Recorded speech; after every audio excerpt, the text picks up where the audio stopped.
మహేందర్ గారు మీరు మాట్లాడండి, ఏం చెప్తారు? ఈ బీఆర్ఎస్ కాంగ్రెస్ మధ్య ఏం జరుగుతోంది? అయితే దీనికి సంబంధించి స్పీకర్ కూడా మరి నిర్ణయం తీసుకోవాలని చెప్పి సుప్రీంకోర్టు సీరియస్ అయింది. మీరేం చెప్తారు యాజ్ ఏ బీజేపీ? నమస్కారం అండి.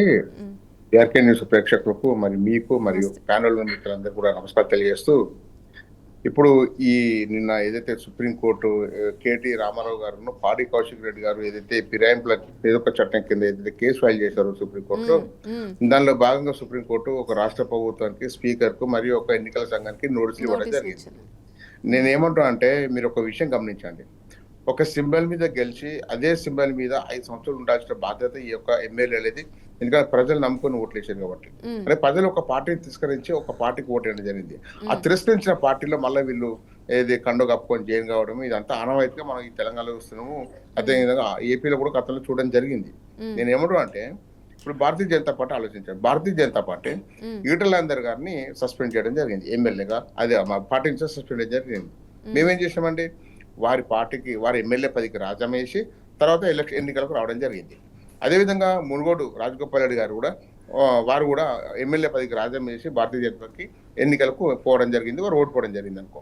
అంటే నేను ఏమంటా అంటే, మీరు ఒక పార్టీలో సిబ్బంది గెలిచినప్పుడు ఇంకో పార్టీకి వస్తున్నప్పుడు మా ఎమ్మెల్యే పదికి రాజీనామా చేసి మళ్ళీ ఎన్నికలు నిర్వహించి ఇతర పార్టీలకు వస్తే అదొక అందం ఉంటుంది, కనుక ప్రజలు కూడా ఒక విశ్వాసం కలుగుతుంది. ఇవాళ దీనికి తెరలేపింది ఆనాడు టీఆర్ఎస్ పార్టీ, ఇప్పుడు కాంగ్రెస్ పార్టీ. ఇక్కడ దొంది ఇక్కడ ఎవరు ఏం తక్కువ కాదు, ఎవరు అంటే వాళ్ళు చేసిరనే వీళ్ళు చేసిరు అంటున్నారా మీరు? ఏంటండి, వాళ్ళు చేశారు కాబట్టి వీళ్ళు చేస్తున్నారా అని అంటున్నారా? అంటే ఇప్పుడు ప్రతిపక్ష హోదా లేకుండా చేసినాం కాబట్టి మాది కరెక్ట్ అని టీఆర్ఎస్ అంటున్నది. ఇక్కడ వీళ్ళు ఏమంటున్నారు, ఇప్పుడు కాంగ్రెస్ పార్టీ అనేది ఇప్పుడు వీళ్ళు ఏమంటున్నారు, ఒక్కొక్కరు తీసుకుంటారు అని చెప్పేసి వీళ్ళు అంటున్నారు. అయినా ఒక్కరు కాదు, ప్రతిపక్ష పార్టీ లేదంగా ఇవన్నీ ఎందుకండి? ఇప్పుడు మీరు ఒక పార్టీ మీద గెలిచారు, పార్టీ మీద గెలిచినప్పుడు అదే పార్టీ కొనసాగాల్సిన అవసరం మీకు ఉంటుంది. వీళ్ళు పార్టీ కండు కాపినప్పుడు ఏం మాట్లాడుతారంటే, ప్రజా శ్రేయస్కోరానికి ప్రజా ఒక కాన్షియన్స్ అభివృద్ధి కొరకే మేము పార్టీ మారని చెప్పి చెప్పడం జరుగుతుంది. నేనేమంటే వాళ్ళకు కాన్షియన్స్ అభివృద్ధి కోసం చేయను గారు, వీళ్ళ యొక్క వ్యక్తిగత ఆర్థిక స్వలాభం కోసం మాత్రమే పార్టీలు మారుతారనే విషయం ప్రజలకు తెలుసు. వాళ్ళు కూడా వ్యక్తిగతంగా వాళ్ళ మనసాక్షిని అడగాలని చెప్తారు వాళ్ళు. ఎందుకంటే ఇవాళ 10 మంది ఎమ్మెల్యేల మీద కేసు వేయడం జరిగింది. మరి 10 మంది ఎమ్మెల్యేలు అవుతుందో వాళ్ళకు కూడా నోటీసులు రావాల్సిందే. ఆ 10 మంది కూడా వాళ్ళు కూడా అడ్వకేట్ పెట్టుకోవాల్సిందే. వాళ్ళు కూడా కంపల్సరీ వాళ్ళు కూడా అడ్వకేట్ పెట్టుకొని వాళ్ళ వర్షం చేయాల్సిందే.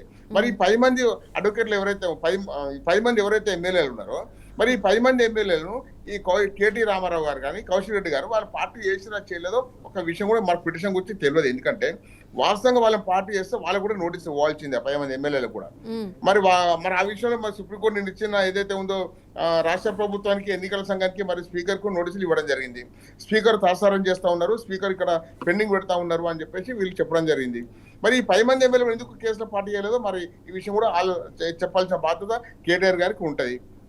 ఇవాళ మేము చేస్తే సంసారం, మీరు చేస్తే వ్యవసాయం అన్న తీరులో ఈ యొక్క ప్రభుత్వాలు నడుస్తూ ఉన్నాయి. ఇప్పుడు గతంలో వాళ్ళు ఏం మారలేదు, ఇప్పుడు వీళ్ళే మారలేదు. నేనేమంటున్నా అంటే, ఇవాళ ప్రభుత్వం ఏర్పడకు మీకు పూర్తి స్థాయి మెజార్టీ వచ్చింది. పూర్తి స్థాయి మెజార్టీ వచ్చాక ఎందుకు తీసుకుంటున్నారో ఈ యొక్క ప్రభుత్వం ఆలోచించాల్సి ఉంది. 2018లో కూడా టీఆర్ఎస్ కూడా పూర్తి స్థాయి మెజార్టీ వచ్చింది. వచ్చాక కూడా వాళ్ళు కూడా 18 మందికి ఇస్తే 12 మందిని తీసుకోవడం జరిగింది కాంగ్రెస్ పార్టీ ఎమ్మెల్యేలను టీఆర్ఎస్ పార్టీ.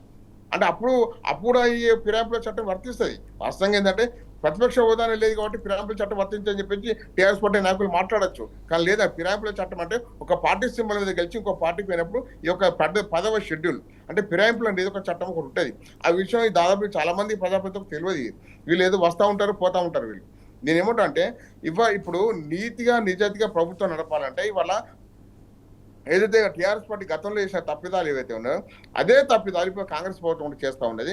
వాళ్ళు ఏదైతే ఉందో సమస్యలు పక్కదారి పట్టడానికి కొత్త ఇష్యూలు టేకప్ చేస్తూ ఉంటారు. ఇవాళ వీళ్ళు కూడా కాంగ్రెస్ ప్రభుత్వం కూడా సమస్యలు పక్కదారి పట్టడానికి రకరకాల విషయాలు చేస్తూ ఉన్నారు. ఇవాళ మీరు ఎన్నికల హామీలు ఏమైతే ఇచ్చారో హామీలు నెరవేర్చే ప్రయత్నం చేయాలి.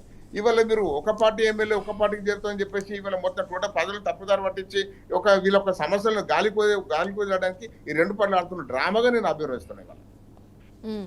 రైట్.